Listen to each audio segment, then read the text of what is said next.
آج اس نے گریجویشن کر لیا اور کانوکیشن کے اندر جب اس کو سند ملی تو اس نے کہا کہ ذرا ویڈیو بناؤ، تصویر لو، ادھر لگاؤ ادھر لگاؤ، اسٹیٹس پہ لگاؤ. کیوں؟ لوگوں کو لگے کہ بھائی ہم نے گریجویشن کر لیا ہے، آئی ایم گریجویٹڈ. زندگی کے ہر معاملے میں آپ کی کوئی اچیومنٹ ہو تو آپ کہتے ہیں کہ یار لگنا چاہیے کہ یہ اچیومنٹ ہوئی ہے. مالدار ہے، اس کے حلیے سے فیل ہونا چاہیے کہ یار اللہ نے اس کو نوازا ہوا ہے. بلا تمثیل ذرا سمجھیے گا، جب آپ روزہ رکھتے ہیں تو لگنا چاہیے کہ آپ روزے سے ہیں. کسی اور کو لگے نہ لگے، کم از کم آپ کو اور مجھے تو لگنا چاہیے کہ میں روزے سے ہوں. پر افسوس یہ ہے روزہ رکھنے والے لوگ بھی پوری کوشش یہ کرتے ہیں کہ پورے دن میں یہ لگے ہی نہیں کہ میں روزے سے ہوں. اسی لیے عام دنوں میں اگر وہ غذا لیتے ہیں 750 گرام کی تو روزے کے دنوں میں وہ 1500 گرام لے رہے ہوتے ہیں، ڈبل غذائیں لے رہے ہوتے ہیں.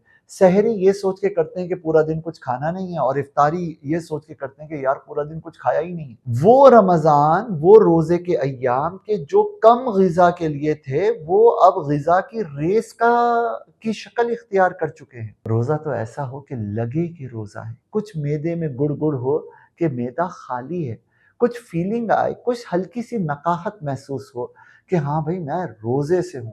یہ نہیں کہ پورا دن روزے کا اس طرح گزر جائے کہ صرف ڈکاریں ہی آ رہی ہیں اور معدہ تھک رہا ہو مزید. جو روزے فزیکلی یا بایولوجیکلی مجھے آرام دینے کے لیے تھے، وہ روزے تو الٹا میرے لیے اور زیادہ محنت اور مشقت کا سبب بن رہے ہیں. جب روزہ رکھا نا تو روزہ ایک ایسی عبادت ہے کہ جس کے اندر اللہ کی طرف توجہ بڑھ رہی ہو، نہ کہ پورا دن سونے کا معاملہ. سحری کر کے کرکٹ کھیل کر پھر جو سوئے تو ظہر میں اٹھے، وہ بھی آخری ٹائم کے اندر جیسے تیسے کر کے ظہر کے فرائض ادا کیا اور اس کے بعد نکل گئے باہر کی طرف اور کچھ بیکری سے سموسے پکوڑے وغیرہ خریدے گئے، اور اس کے بعد عصر پڑھتے ہوئے واپس گھر پہ آئے اور نڈھال ہو کر صوفے پہ ذرا سے دراز ہو گئے اور یہ سوچا کہ ہوئے ہوئے ہوئے جلدی سے افطاری ہو جائے، خوشبوئیں اٹھ رہی ہیں. یہ تو پورا دن کھانے پینے کے پیچھے ہی یا آرام کے پیچھے ہی گزرتا چلا گیا. وہ جو ایک عبادت تھی، وہ جو ایک مجاہدہ تھا، وہ کہاں کھو گیا؟ سوچئے آپ کا اور میرا رمضان